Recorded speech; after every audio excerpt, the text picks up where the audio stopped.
우리가 지난주 말씀 짧게 살펴보면요, 사도들이 교회 밖에 나가서 예수를 믿지 않는 사람들에게 예수님의 십자가 복음을 전했습니다.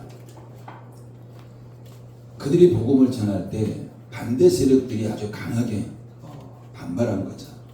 그러면서 사도들이 복음을 전할 때 많은 어려움을 겪습니다. 고난을 받고 핍박을 받고 능욕을 받고 심지어는 그들이 매를 맞기도 했습니다. 근데 사도들이 복음 전하는 것을 중단하지 아니했고 오히려 사도들은 복음 전하는 것을 더 기뻐했다라고 표현합니다. 분명히 그들의 매를 맞으면서도 복음 전하는 것을 기뻐했다. 도저히 그들은 기뻐할 상황 아니었습니다. 그럼에도 불구하고 그들이 기뻐했다는 것은 그들의 관점이 다른 거야. 우리의 관점을 본다면 저들이 매를 맞고 저렇게 핍박을 받는데 저걸 도저히 기뻐할 상황이 아닌데 우리는 이렇게 생각할 수 있습니다. 그러나 그들이 바라보는 관점이 달랐던 거죠.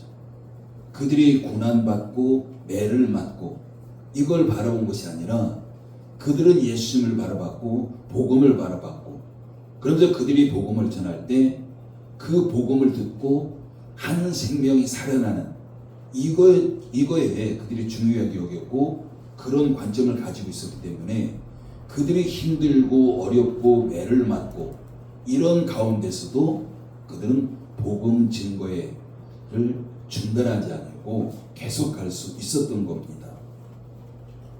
오늘 본문 말씀에는 사도들이 매를 맞아가면서 복음을 증거했을 때 그 결과가 어떠했는지를 우리에게 보여줍니다. 1절 말씀 한번 읽어볼까요? 1절 읽습니다. 시작. 그때 제자가 더 많아졌는데 헬라파 유대인들이 자기의 과부들이 매일의 구제에 빠짐으로 히브리파 사람을 원망하니 여기서 보면 그때라고 합니다. 여러분 그때가 언제입니까?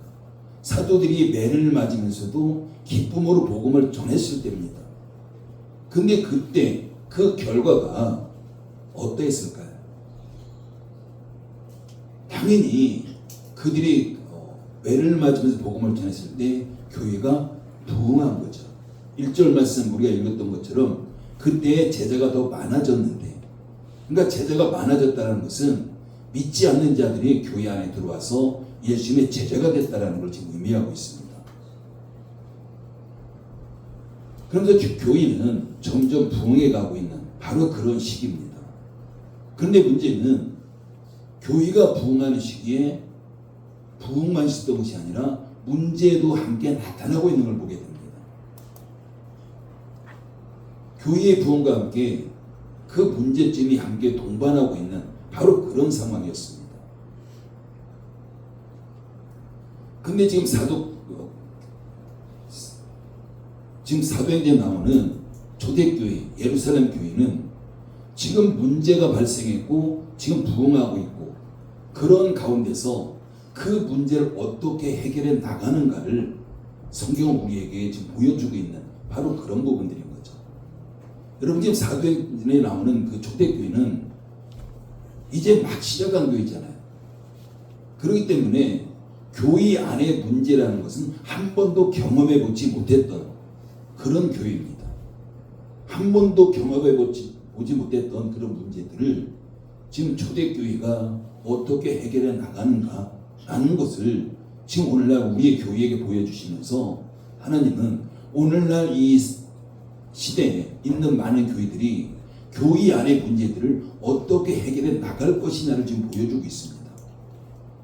지금 사도행전에 나온 교회는 이런 문제를 그들이 지혜롭게 하나님 말씀대로 해결해 놨기 때문에 오늘 본문의 7절 말씀에는 하나님의 말씀이 점점 왕성하여 예루살렘에 있는 제자의 수가 더 심히 많아지고 이제는 더 심히 많아지는 교회가 더 많은 부흥이 일어나는 이걸 지금 우리에게 보여주고 있습니다.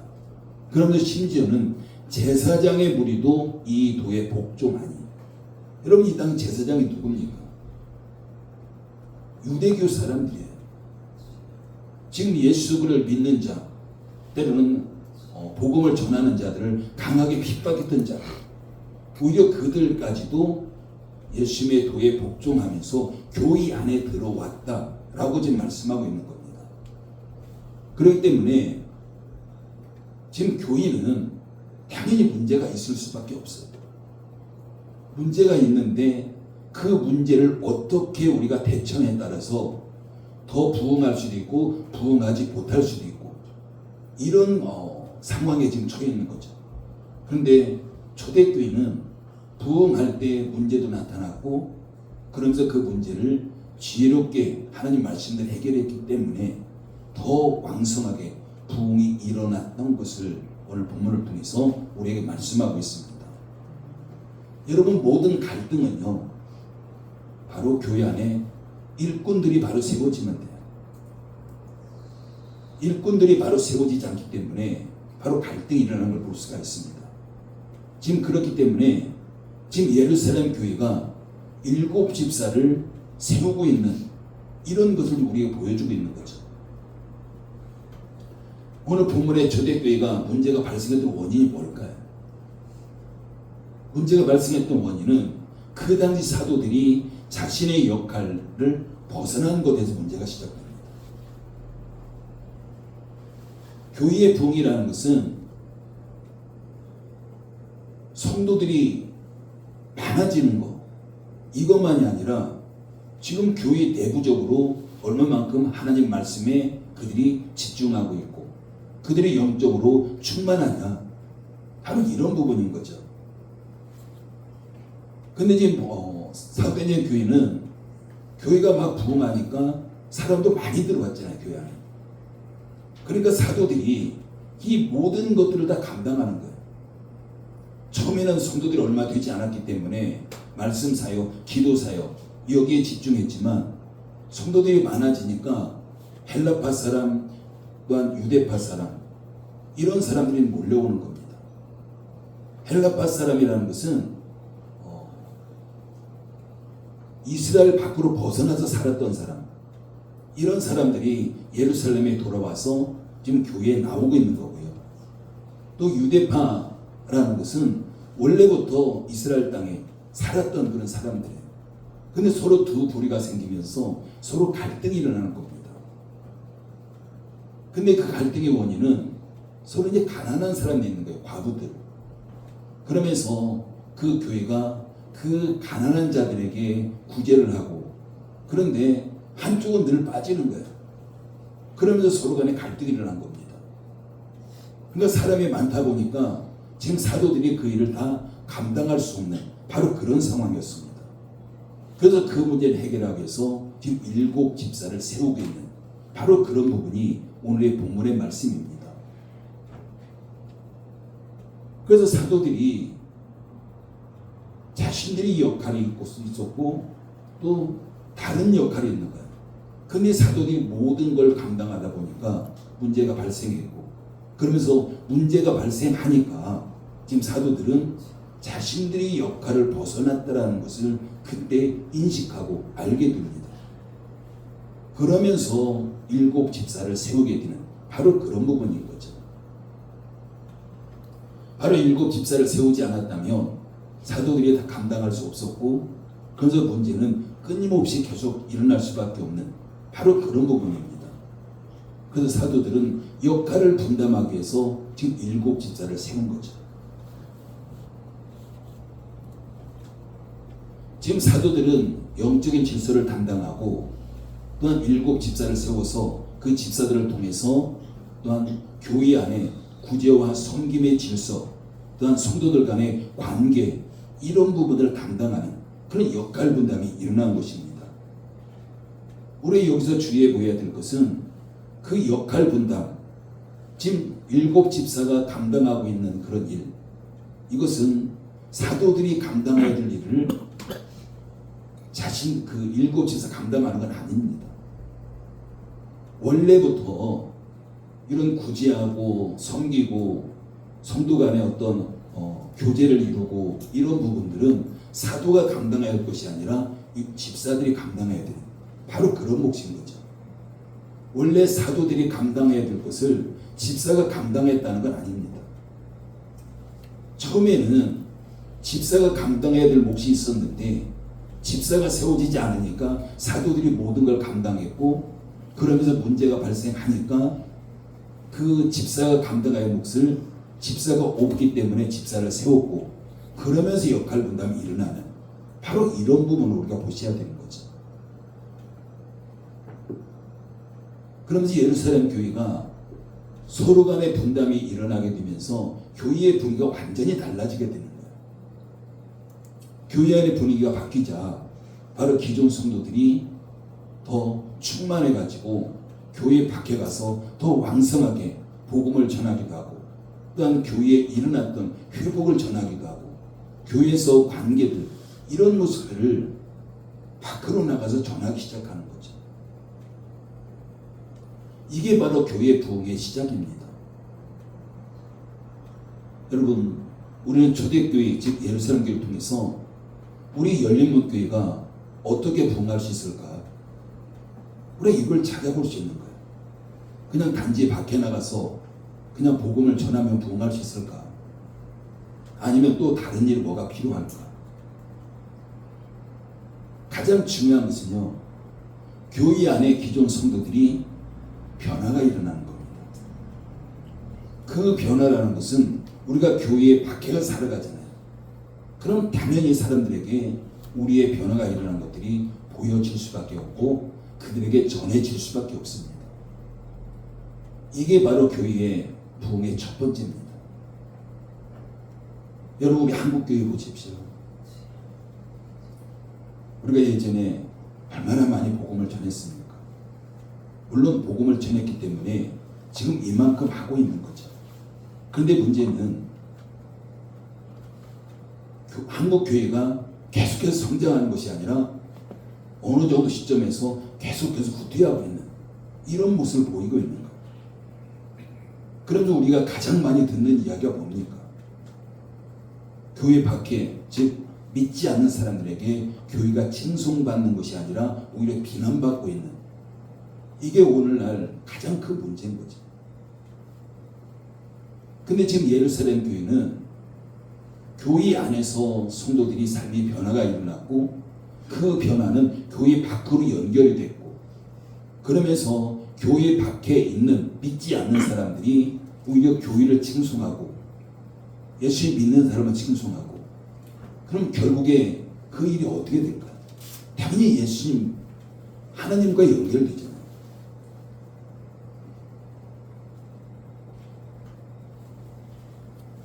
이게 지금 사도행전에 나오는 초대교회의 부흥의 비결이었습니다. 지금 예루살렘 교회는 믿지 않는 사람들에게 좋은 영향력을 끼치고 있고, 그러면서 그들이 나도 한번 교회 가보고 싶다, 이런 생각이 들게 한 겁니다. 근데 오늘날 어떨까요?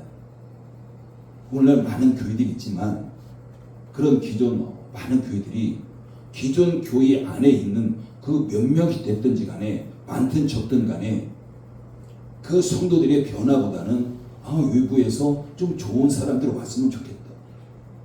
그럼 우리 교회가 분위기도 바뀌고 뭔가 성장할 수 있을 텐데, 이런 관점을 많이 갖습니다. 그럼 목회자도 마찬가지고요, 성도들도 마찬가지입니다.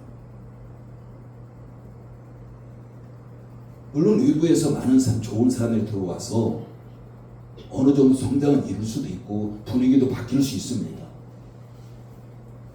그러나 그것이 교회가 성장할 수 있는 중요한 요소는 아닙니다. 오히려 그것 때문에 교회 안에 더 문제가 일어날 수 있는 거예요. 우리 오늘 본문에서 헬라파 그리스도인, 히브리파 그리스도인 서로 양편에 나눠져 가지고 서로 갈등할 수 있는 것처럼, 때로는 교회 안에서 그런 일들로 인해서 그 비슷하게 서로 갈등이 일어날 수 있고 더 많은 문제들을 만들어낼 수 있다는 사실입니다. 그렇기 때문에 중요한 것은 교회 안에 몇 명이 됐든지 간에 기존 성도들이 먼저 영적으로 회복이 일어나야 됩니다. 인격적으로 그들의 삶의 변화가 일어나야 되는 거죠. 그런 가운데 그들이 교회 밖에 나가서 삶을 살아갈 때 당연히 그들은 삶으로 그들에게 복음을 증거가 될 것이고, 또한 그들이 영적으로 회복이 일어나면 입술로도 복음을 전하고, 또한 교회 안에 있었던 일들도 믿지 않는 사람에게 이야기를 하면서 많은 그런 복음 증거에 놀라운 일들이 일어나게 될 줄 믿습니다. 본문의 예루살렘 교회가 그런 과정을 통해서 부흥하는 거예요. 단지 그냥 복음만 밖에 나가서 예수님의 십자가 복음만 전한 것도 아니었습니다. 먼저 그들이 영적으로 회복이 일어나고 인격적으로 그들이 변화가 일어나고 그러면서 점점 더 왕성의 부흥이 일어나는 걸 볼 수가 있습니다. 여러분, 사도행전 교회가 밖에 나가서 복음만 전했다면 어떻게 될까요? 물론 양적으로 많이 더 성장했을 수도 있습니다. 근데 지속적으로 성장한다는 것은 사실 불가능합니다. 우리 한국교회가 어찌 보면 그런 모습이에요. 우리가 예전에 집집마다 다니면서 복음을 전하고 거리마다 복음을 전하고 그러면서 많은 그런 양적인 부흥을 이뤘습니다. 그런데 그것이 계속해서 성장해 가야 되는데 어느 시점에서는 멈춰버린 거예요. 그러면서 점점 후퇴하게 되는 오늘날에 이르는 이런 모습까지 와 있는 이런 모습입니다.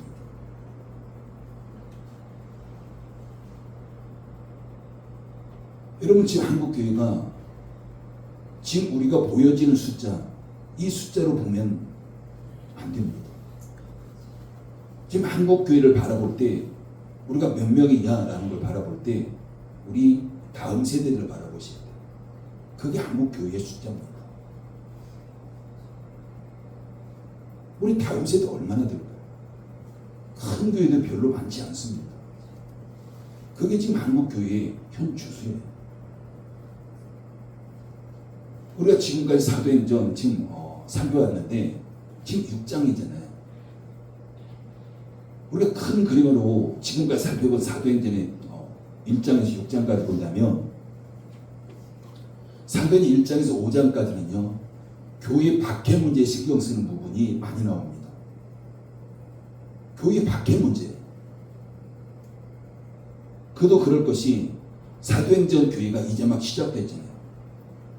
시작됐기 때문에 당연히 복음을 밖에 나가서 전할 수밖에 없는 거죠.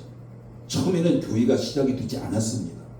복음을 전하면서 교회가 시작이 됐고 그러면서 계속해서 복음을 전하면서 또 한 명 한 명 교회 안에 성도들이 생겨나기 시작한 거죠.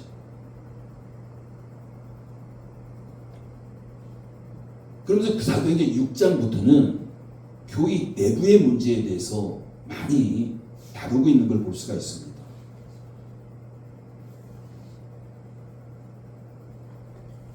특히 우리가 6장과 7장과 8장, 3장에 걸쳐서 집사들에 대해서 이야기하는 거예요. 그 전에는 교회 박해 문제를 다뤘습니다. 근데 어느 정도 성도가 교회 안에 들어와 있고 교회가 구성이 돼 있고 이제는 교회 안의 문제를 다루고 있는 이런 모습을 볼 수가 있는 거죠.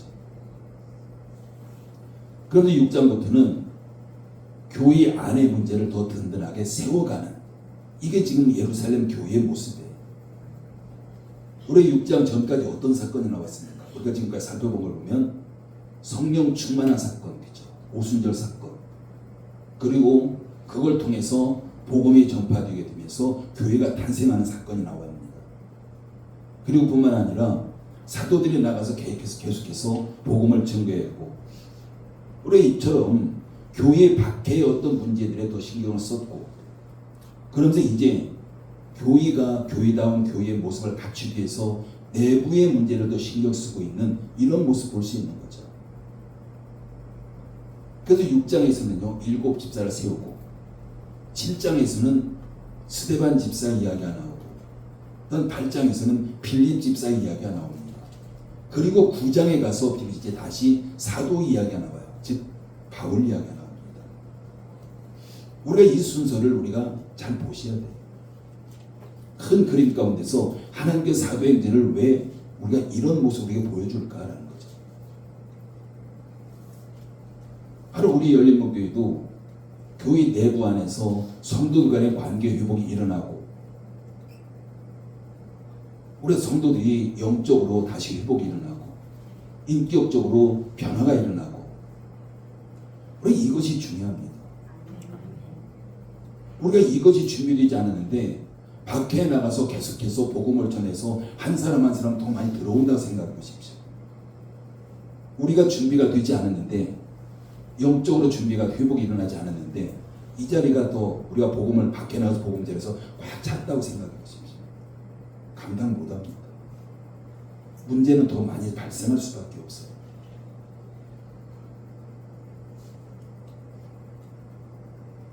지금 예루살렘 교회가 내부적으로 영적으로 회복이 일어났기 때문에 더 많은 부흥을 할 수 있었던 겁니다. 여러분, 요즘에 보면요, 그렇게 소문난 교회 많지 않아요. 우리가 밖에서 볼 때 저 교회 한번 가보고 싶다, 이런 교회 별로 없습니다. 예전에는 그렇지 않았잖아요. 우리가 예전에 보면은 그냥 스스로 찾아오는 사람이 꽤 있었습니다. 저 교회 가보고 싶다.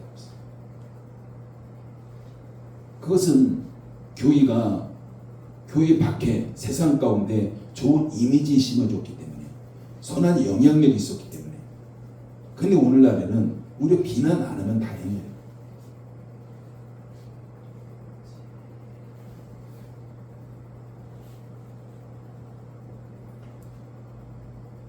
오늘 본문의 예루살렘 교회는 부흥과 함께 문제도 같이 나타났습니다. 근데 문제를 해결할 수 있는 것, 이것은 교회 안에 성도들이 영적으로 회복이 일어났기 때문에 그 문제도 말씀대로 해결할 수 있었던 거죠. 문제가 해결되니까 당연히 더 부흥할 수밖에 없는 바로 그런 교회가 오늘 본문의 사도행전 교회입니다. 여러분, 우리가 사는 이 세상에 문제 없는 곳 있을까요? 문제 없는 건 아무것도 없습니다.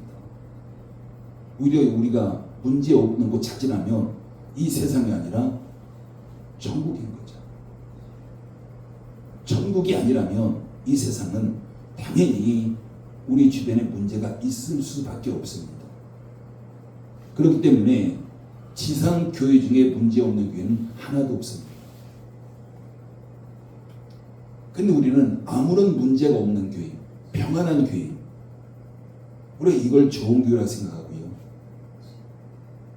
또한 문제가 없는 그런 교회를 원합니다. 여러분, 문제가 없다면 교회는 안주할 수밖에 없어요. 여러분, 교회의 역사는 핍박 가운데 성장했습니다. 핍박이 없을 때는 성장하지 못했습니다. 우리 한국교회도 마찬가지예요. 복음이 들어오면서 많은 핍박이 있었습니다. 그 핍박 가운데 성장을 했지, 오늘날처럼 물질적으로도 풍요롭고 경제적으로 안정이 되고 이런 가운데서 교회가 많이 후퇴했다는 걸 우리가 보셔야 돼요. 우리가 초대교회의 성장도 그 엄청난 핍박이잖아요. 근데 지금 사도들은 그런 핍박 가운데서 오히려 그들이 기뻐하는, 그러면서 계속해서 복음을 증거하는 바로 그런 모습이고, 우리가 사도행전 계속해서 뒷부분에서도 바울이라는 사람이 있잖아요. 얼마나 많은 사람들이 사울이었을 때 핍박했습니까? 그리고 그가 회심하면서 얼마나 많은 그런 핍박을 견디면서 복음을 전했습니까? 지금도 선교 현장에서는요, 엄청난 핍박이 있습니다. 그런 핍박 가운데서도 교회는 계속해서 성장하고 있다는 사실입니다. 그런데 교회가 성장하지 못하는 것은 핍박이 없는 곳, 뭔가 평안한 곳, 뭔가 안정된 곳, 이런 곳에는 성장이 있을 수 없습니다.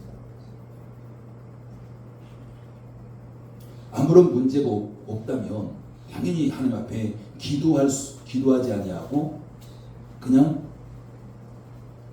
지금이 좋사오냐 하면서 그냥 살아가는 거예요. 어떤 동기부여가 일어나지 않습니다. 문제가 있을 때 우리 개인도 그러잖아요. 문제가 있을 때 하나님 앞에 나와서 기도하고 그 이전보다 더 많이 기도하고,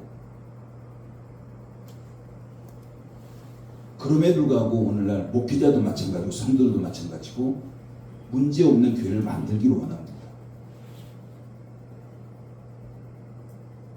우리가 문제 없는 교회를 만들어가는 게 중요한 것이 아니라 문제를 만날지라도 문제를 성경적인 방법으로 해결할 수 있는 교회, 그게 좋은 교회죠.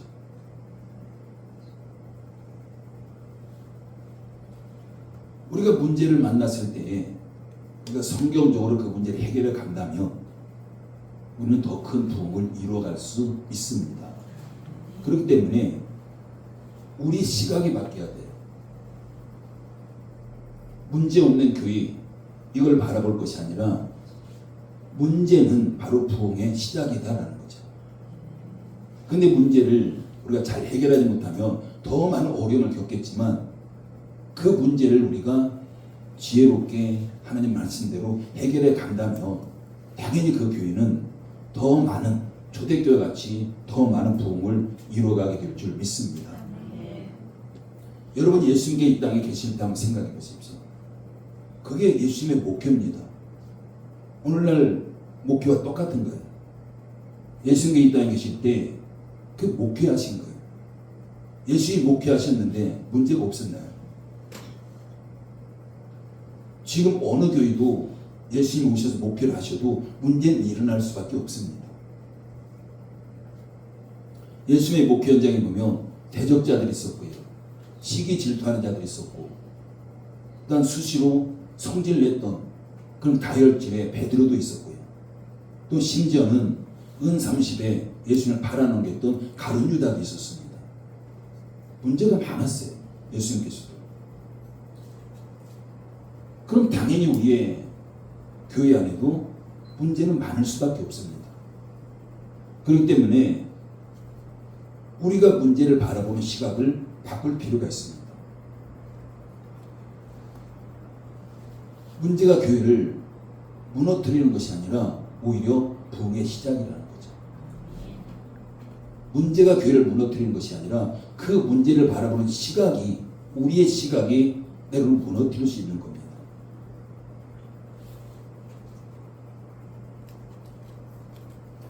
우리가 문제 때문에 낙심하고 주저앉는다면 당연히 교회는 무너질 수밖에 없습니다. 그러나 문제를 바라보는 순간 이것이 부흥의 시작이라는 걸 한다면, 그리고 문제를 하나님 말씀대로 해결해 가고자 노력한다면 당연히 거기에서 우리의 부흥은 시작될 줄 믿습니다. 아멘. 여러분 그동안 우리가 코로나로 많이 어려움 겪었잖아요. 우리가 코로나로 어려움 겪을 때 예배를 드리지 않은 교회 굉장히 많아요.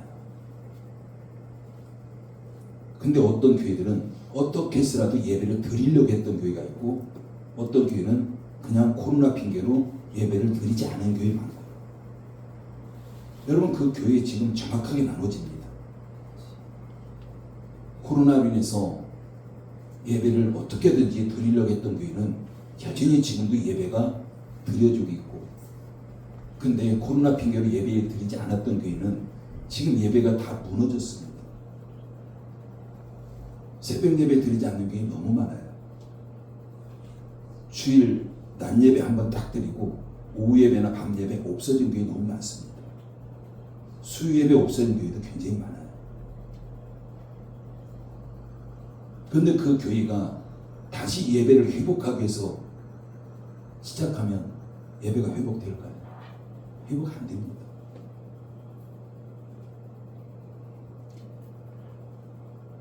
우리가 문제를 만났을 때 그 문제를 어떻게 대하냐에 따라서 그게 많이 달라지는 겁니다. 여러분 우리 하나님께서는요 열린 문교에 주목하고 계십니다. 아멘. 지금 마지막 때에 모든 교회가 하나님 앞에 쓰임 받을 수 있는 것이 아니라 아마 소수의 교회가 하나님 앞에 왕성하게 쓰임 받게 될 겁니다. 하나님의 일 가운데는 언제나 많은 사람들이 없었어요. 항상 이스라엘 역사를 보십시오. 구약성경 남은 자 사상이 있잖아요. 남은 자 사상, 남겨진 자, 그 중에 신실한 자, 그들을 통해서 하나님의 역사는 계속해서 이어져 간 겁니다. 아마 지금도 마찬가지일 거예요. 예수님의 재림에서 이 땅에 오실 때, 그 마지막 때 이 땅의 모든 교회들이 하나님 앞에 왕성하게 쓰임받는 것이 아니라 소수의 남겨진 교회, 신실한 교회, 그 교회가 하나님 앞에 마지막 때 쓰임받게 될 것입니다. 그렇게 해서요, 우리가 내부에서 우리의 부흥이 일어나야 돼요. 영적인 부흥이 일어나야 됩니다. 숫자가 중요한 것이 아니라 지금 몇 명이 됐든지 간에 우리가 영적인 부흥이 일어날 때 그 숫자적인 부흥도 반드시 일어나게 될 것입니다. 한번 우리 자신을 한번 되돌아보십시오. 내 개인의 영성은 어떨까? 정말 나는 어느 자리에 내가 있을까? 하나님 앞에 내가 받은 사명은 내가 뭘까?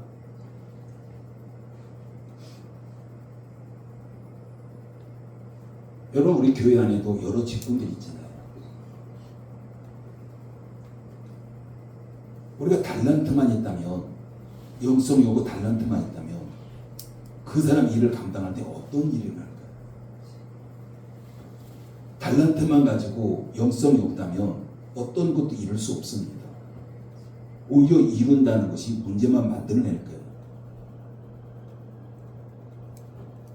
영성 회복 없이 우리가 달란트만 앞세우면 당연히 자신을 드러낼 수밖에 없고 누군가가 나를 알아줘야 되고 칭찬해야 되고 이걸 요구할 겁니다. 그래서 중요한 것이 우리가 바로 영성인 거예요.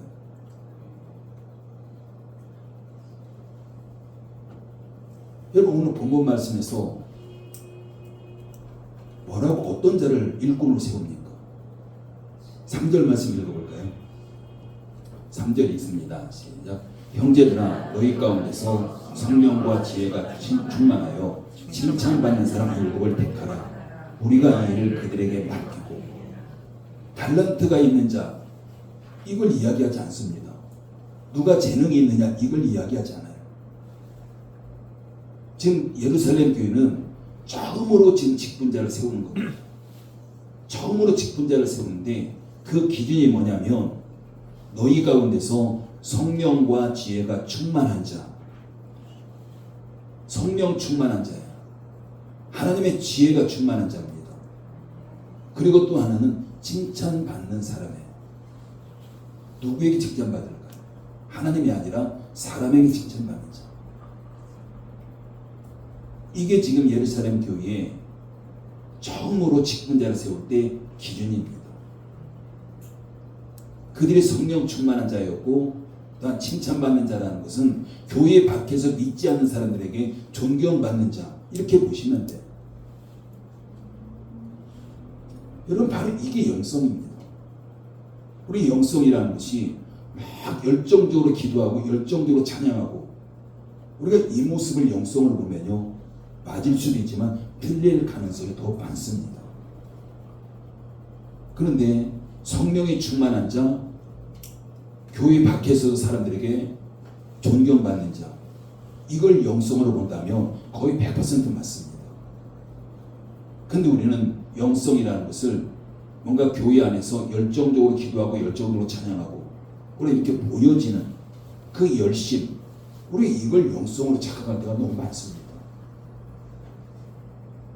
물론 우리가 일꾼을 세울 때 달란트 중요합니다. 재능 중요하죠. 근데 재능, 달란트보다 더 중요한 것은 성령으로 충만하고 하나님의 지혜로 충만하고 또한 세상 사람들에게도 존경받는 자, 이게 굉장히 중요한 거죠.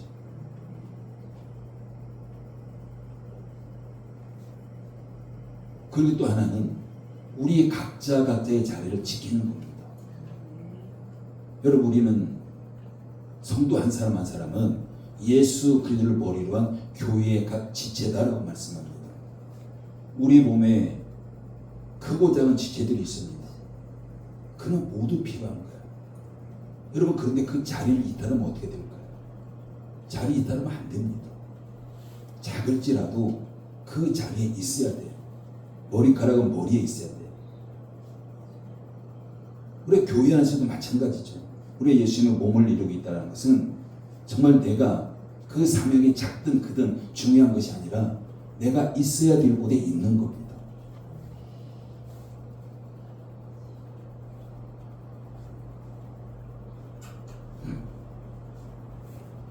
그럼 우리가 자리를 이탈하게 되면 서로 간에 간섭할 수밖에 없고 월권할 수밖에 없고, 또한 목회자도 마찬가지잖아요. 목회자가 목회자의 자리에 있어야지 다른 데가 있다면 때로는 그게 월권으로 나타날 수도 있습니다. 물론 우리가 여기서 중요한 것은 월권과 교육은 달라요. 그렇기 때문에 우리가 목회자가 간섭하면 안 되겠지만 교육은 필요한 거죠. 그래서 중요한 것은 반드시 우리가 교육도 받아야 되고, 그러면서 우리가 영적으로 회복이 일어나야 되고, 우리가 각자의 맡은 자리에서 내가 감당한 그 일, 크든 작든 그 일을 감당해야 될 줄 믿습니다. 여러분, 우리 열린문교회도 반드시 하나님께 원하시는 부흥을 이루어 가야 됩니다. 그냥 막연하게 우리가 부흥해야 되라는 것이 아니라 그 부흥의 시작은요, 나에서부터 시작한다. 나의 어떤 개인적인 영성입니다. 그리고 내가 있어야 될 자리에서 그 일을 감당하는 겁니다. 그리고 서로 간에 좋은 관계들을 맺어가는 거예요. 물론 우리도 그렇게 생각할 수 있어요. 우리 열린문교회도 빈자리에 외부에서 좀 좋은 사람 왔으면 좋겠다. 물론 그럴 수도 있죠. 그렇지만 그것은 부흥의 시작은 아니라는 사실이에요. 우리가 영성으로 회복되어졌을 때, 우리가 밖에서도 우리가 사람들 가운데 칭송을 받을 때, 존경을 받을 때, 그때 부흥이 일어나는 것이 가장 바람직한 부흥인 줄 믿습니다. 오늘 본문을 통해서 우리 열린문교회가 어떻게 부흥을 추구해 가야 될 것인지, 이걸 지금 보여주고 있는 겁니다. 예루살렘 교회는 처음에는 교인 밖에 나가서 성도 많은 사람들에게 복음을 전했고요. 그래서 몇 명이 됐든지 간에 교회 안에 성도들이 모여졌습니다. 그때 그들이 가장 집중한 것은 전도, 밖에서 전도도 했겠지만은 그거보다 더 집중한 것은 교인 내부의 한 사람 한 사람의 영성 회복이었습니다. 그 회복이 일어났을 때 오늘 본문에서 말씀하는 것처럼 더 힘이 많아지고, 심지어는 제사장의 무리도 한 명, 두 명이 아니라 제사장의 무리가 예수님의 도에 복종하는 일까지 일어났다라고 이야기합니다. 그러면 우리가 밖에서 칭송받을 때 교회를 지금까지 비난하고 핍박했던 그들도 예수님의 십자가의 도에 복종하는 일이 일어나게 될 줄 믿습니다. 그래서 중요한 것은 부흥은 나로부터 시작합니다. 나의 영적인 회복의 일부터 시작한다는 걸 아시고, 여러분들이 더 많이 노력해서 우리 영적으로 회복이 일어나기를 예수님의 이름으로 축복합니다. 기도합니다. 아버지 하나님, 은혜를 감사를 드립니다. 우리 예루살렘 교회를 통해서 우리 열린문교회를 살펴봅니다. 예루살렘 교회는 밖에 나가서 복음을 전하면서 성도들이 모여졌고, 그 성도들이 영적으로 회복이 일어나면서 더 큰 부흥을 이룬 것을 볼 수가 있습니다.